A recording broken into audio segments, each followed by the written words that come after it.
Hola, hola, bienvenido, bienvenida a un nuevo episodio de KB en Unión Live. Quien te habla por aquí, Carla Berríos, para ayudarte a sanar y o curar y así ayudarte a recordar el verdadero ser.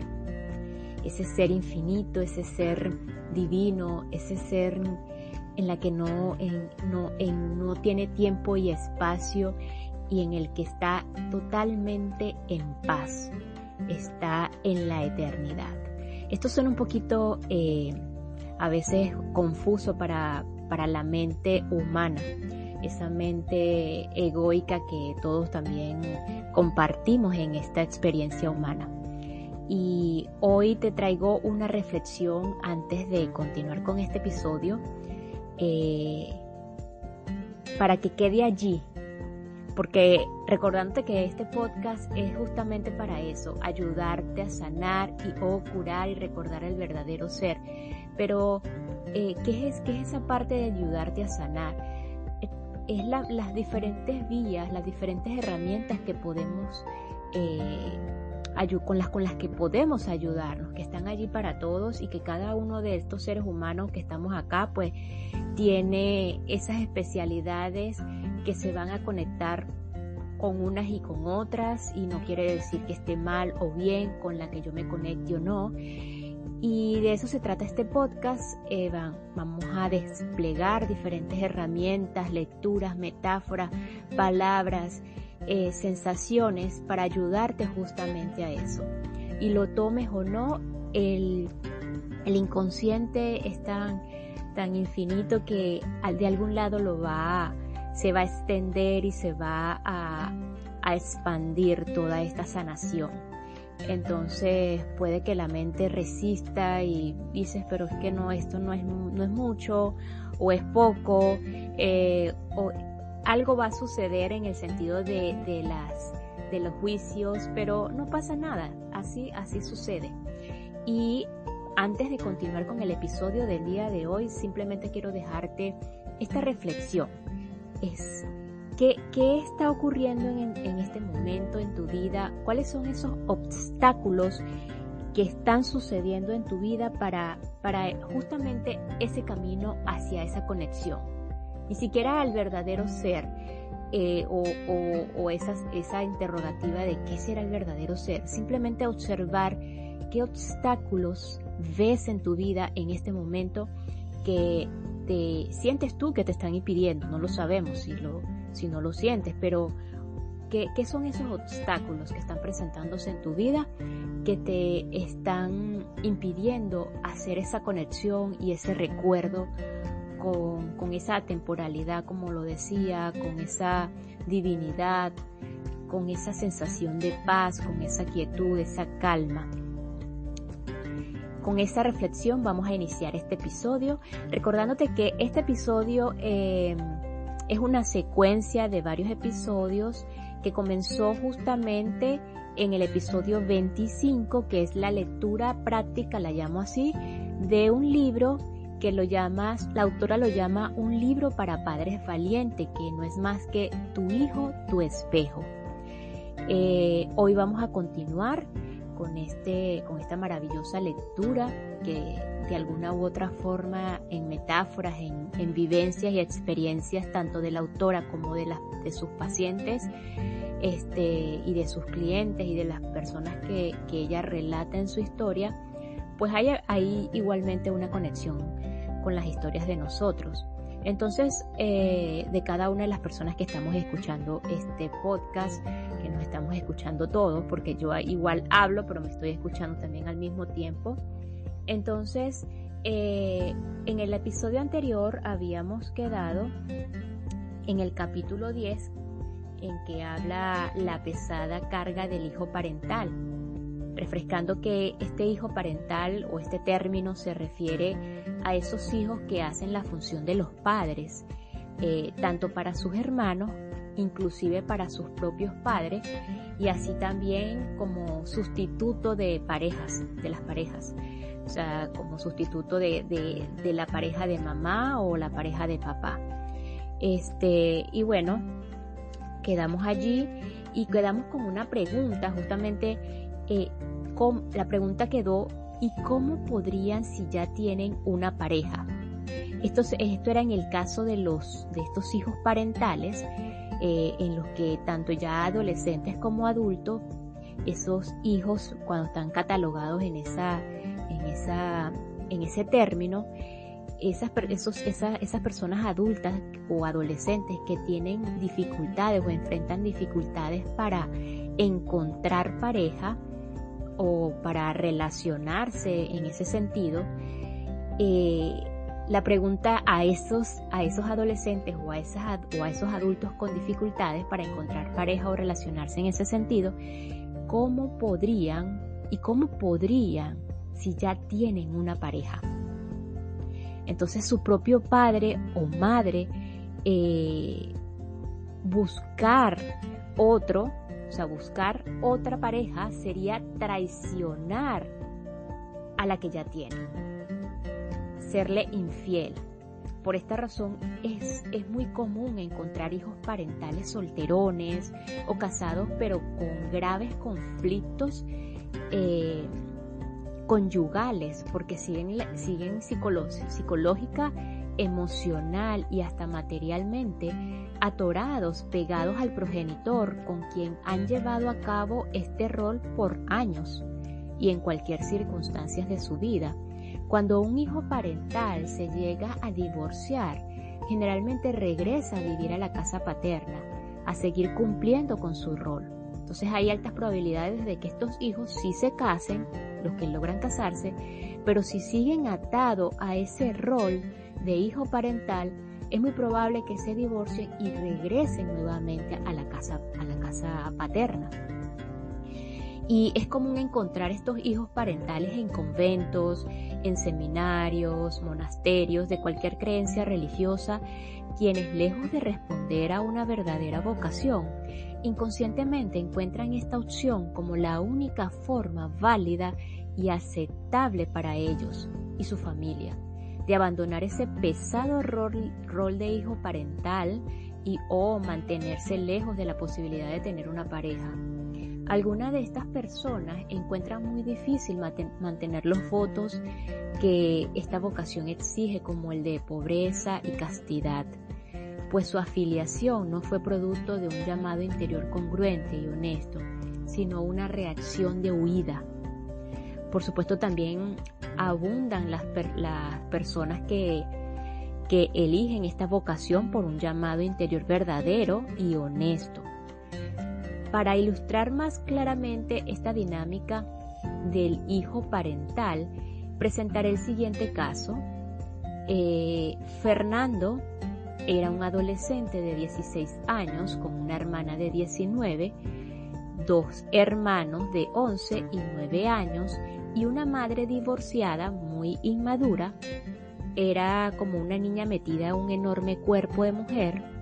Lilia, la madre, frecuentemente le decía a Fernando: tú eres el hombre de la casa porque eres el mayor de los hombres. Exigía también a sus hermanos, incluso a su hermana mayor, que le pidiera permiso a él para salir o comprar determinadas cosas. Le pedía además que la acompañara a las juntas de padres de familia en el colegio, y al paso de los meses terminó cediéndole la toma de toda clase de decisiones, incluso las relacionadas con la administración del dinero. Aunque al principio Fernando parecía sentirse complacido e importante con tal situación, poco a poco empezó a mostrar los signos comunes en los hijos parentales jóvenes. Comenzó por dejar de escuchar su música predilecta, como hace cualquier adolescente, dejó de ir a la disco, abandonó sus jeans y empezó a vestirse como un señor. Los hijos parentales visten más formalmente que los muchachos de su edad. Cambió la mochila que solía llevar a la escuela y a su escuela de preparatoria por un caro y oscuro portafolio de piel. Su caminar ya no mostraba ese fresco tono despreocupado de los adolescentes, sino una exagerada rigidez y solemnidad. A la hora de comer, cuando sus hermanos menores jugueteaban o discutían entre ellos, Fernando los increpaba: «Pórtense bien, que vengo muy cansado». Los hijos parentales tan jóvenes suelen exagerar los comportamientos adultos, como si estuvieran forzándose a sí mismos y como si tuvieran miedo a que si sueltan el cuerpo, surja con fuerza ese inquieto adolescente que llevan dentro. La parte más triste fue cuando Fernando comenzó a perder el sentido del humor y en su lugar aparecieron varios de los síntomas físicos y emocionales típicos de los hijos parentales.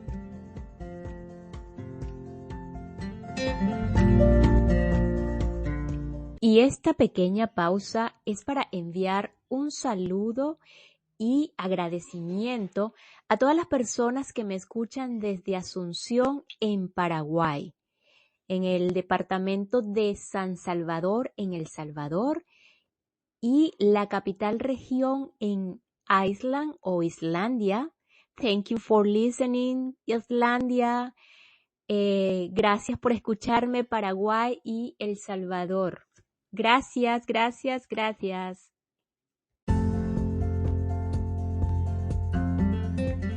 Fernando comenzó a perder el sentido del humor, un constante mal humor, agresividad, insomnio, neurodermatitis, dolores de cabeza, ansiedad, gastritis, colitis y tensión, producto de toda la represión, la frustración, el agobio y el resentimiento que estaba experimentando.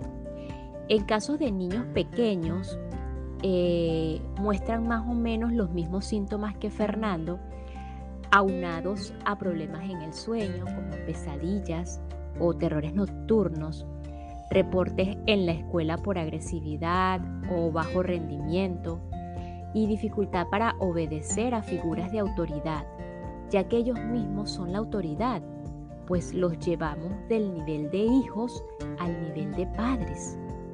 Cuando recibo en terapia uno de estos casos de niños pequeños, mi primera indicación es que la madre o el padre involucrados le digan a su niño algo así como: voy a ir con Marta, con la terapeuta, cada semana, previa explicación de quién soy yo. Ella me va a cuidar y ayudar para que ya no tenga miedo, para sentirme más contento o más contenta y más fuerte. Me complace tanto cuando los padres me cuentan la reacción que tuvo su hijo después de escuchar esto, que no es más que la muestra de haber comprendido en su sabio inconsciente que ha quedado liberado de la pesada carga de hijo parental.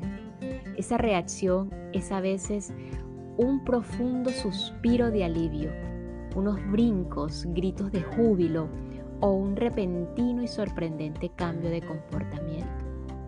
El niño empieza a tener noches sin pesadillas o reveladores sueños como el de Paquito, quien soñó que estaba jugando fútbol, cargando una pesada mochila en la espalda y de pronto alguien se la quitaba y podía correr libremente para meter muchos goles. Liberar de su rol a un hijo parental, adolescente o adulto requiere otro manejo, pero no importa la edad, siempre se le quita de encima esta pesada función. Muestra inevitablemente una sorprendente mejoría de los malestares físicos o emocionales que estaba padeciendo. Por supuesto, no siempre los síntomas que describí se deben a que el niño, adolescente o adulto esté fungiendo como hijo parental, pues pueden ser causados por otros factores. Sin embargo, es un hecho que estos síntomas, entre otros, los encontraremos en los hijos parentales. ¿Qué hacer para evitar caer en esta situación? ¿Qué hacer si te das cuenta de que estás pasando con tu hijo? ¿Qué está pasando con tu hijo? ¿Qué hacer para evitar caer en esta situación? ¿O qué hacer si te das cuenta de que esto está pasando con tu hijo? En primer lugar, aprende a hacerte cargo de ti mismo, de ti misma. Si es necesario, busca ayuda profesional para superar tus miedos, tus dudas, tus inseguridades. Nada proporciona mayor tranquilidad y seguridad a un hijo que saberse guiado y protegido por unos padres fuertes, felices y seguros de sí mismos. Por otra parte, cada vez que encuentres en tu hijo un comportamiento de hijo parental, como ya los he descrito anteriormente, hazle el enorme favor de quitarle esa carga y reintégralo a su lugar. Dile amorosamente pero firmemente cosas como: esa decisión la voy a tomar yo. Tú no te preocupes por la educación de tus hermanos, yo me hago cargo de eso. Tú no tienes que darme permiso, yo soy el padre o la madre y tú eres el hijo o la hija. Este es un asunto entre tu papá o mamá y yo, y nosotros lo vamos a resolver. No te imaginas el gran favor que le haces y la pesada carga de la cual lo liberas. Y este episodio es cortesía de Carla Berríos, hipnoterapeuta clínico. Envía un correo electrónico a carla.berrios.n@gmail.com si deseas agendar una cita o alguna evaluación, así como una evaluación inicial para ver de qué trata todo esto de la hipnosis clínica. carla.berrios.n@gmail.com, hipnoterapeuta clínico.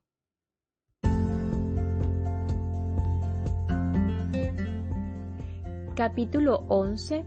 El compromiso sagrado. Hijo, si quieres amarme bien, puedes hacerlo tú, cariño. Es oro. Tu cariño es oro, que jamás desdeño, mas quiero comprendas que nada me debes.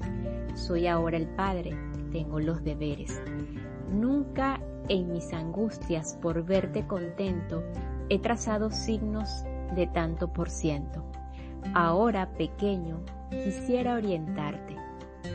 Mi agente viajero llegará a cobrarte, será un hijo tuyo, gota de tu sangre, presentará un cheque por 100,000 afanes. Llegará a cobrarte y entonces, mi niño, como un buen hombre honrado, a tu propio hijo deberás pagarle. Rudyard Kipling. Un compromiso no es una obligación, es una elección voluntaria, una decisión personal de involucrarse en cuerpo y alma en algo. Ser padre o ser madre es el más honroso y sagrado compromiso que adquirimos con la vida, compromiso que algunos deciden no cumplir, abandonando física, material o emocionalmente a sus hijos, compromiso que otros deciden cumplir quejándose, lamentándose y reclamando a sus hijos por todos los sacrificios, el dinero gastado, el esfuerzo hecho día a día, compromisos que otros, por desgracia, los menos cumplen, cumplen amorosamente aún con todas sus limitaciones, agobios y errores. El dar es siempre en sentido descendente, es decir, desde las generaciones mayores hacia las generaciones que le siguen, y un padre no tiene derecho a reclamar a sus hijos por todo lo que les da. Llamemos las cosas por su nombre. En el preciso momento en que tuvimos un hijo, aceptamos el paquete completo que ello implica, aún en el caso de que el hijo haya sido producto de un descuido o una falla en el método anticonceptivo. Pudiste haberlo dado en adopción. Esta cruda forma de hablar no es más que la verdad, aunque tristemente abundan los padres que de mil maneras mandan a sus hijos el mensaje de me lo debes. Una madre se quejaba diciéndome lo mucho que gastaban en la educación de sus hijos, a lo cual sin rodeos respondí que parte de su compromiso como madre era proporcionar educación a sus hijos. Ella me dijo, mi compromiso es darles educación, pero no necesariamente en las escuelas tan caras como a las que van ellos. Entonces le respondí, esa es tu decisión.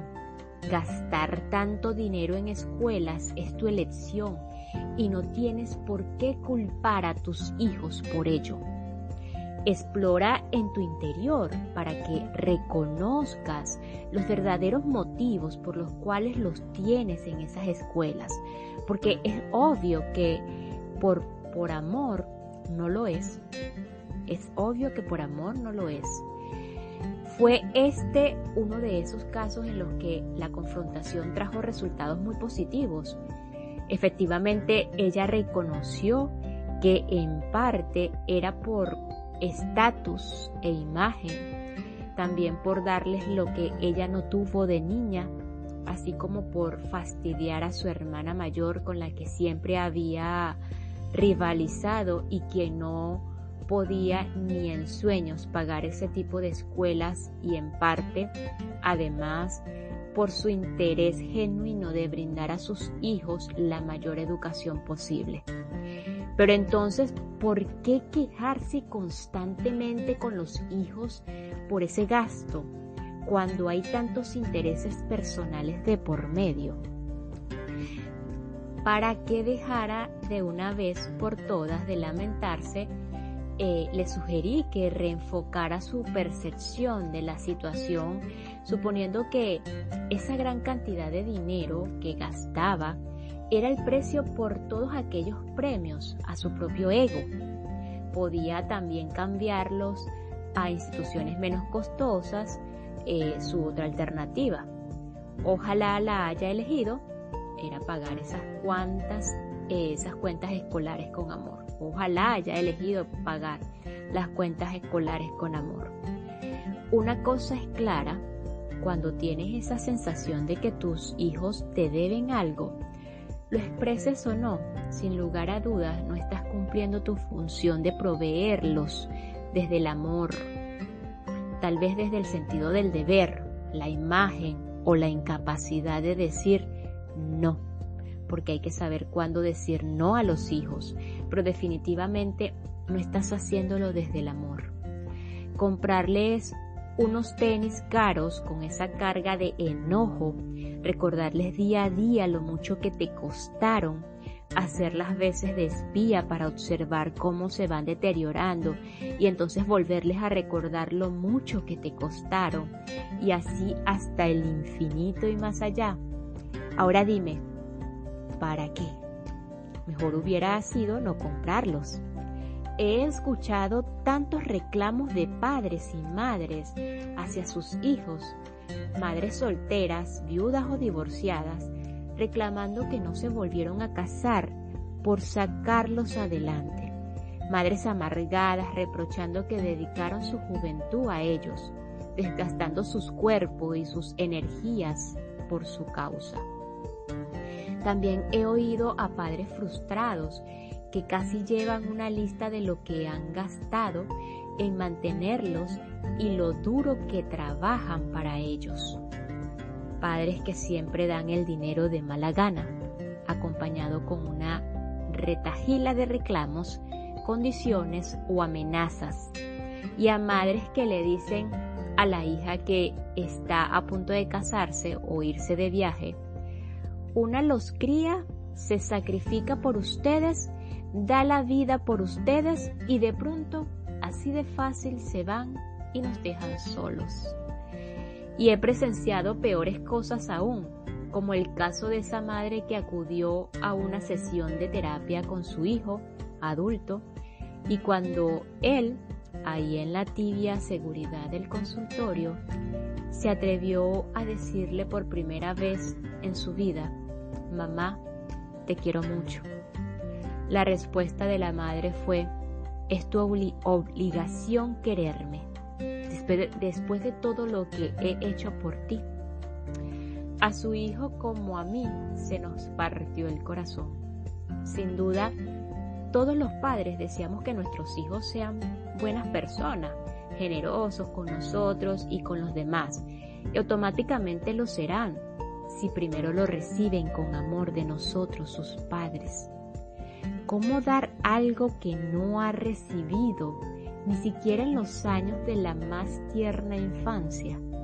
¿Cómo aprender a ser generoso cuando lo que se nos dio tuvo siempre el sello de me lo debes? ¿Cómo aprender a dar si no recibimos? Pero por favor, no me malinterpretes. No quiero decir que le des a tus hijos todo lo que te pidan. No quiero decir que jamás le exijas que cooperen y que te ayuden, o que no les pidas que reconozcan, aprecien, valoren y cuiden lo que les das y lo que haces por ellos.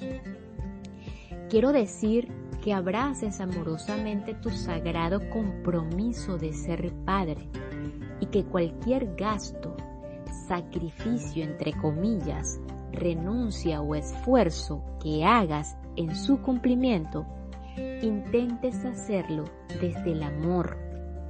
Lo intentes, por lo menos lo intentes. Mi experiencia como madre ha sido enriquecedora.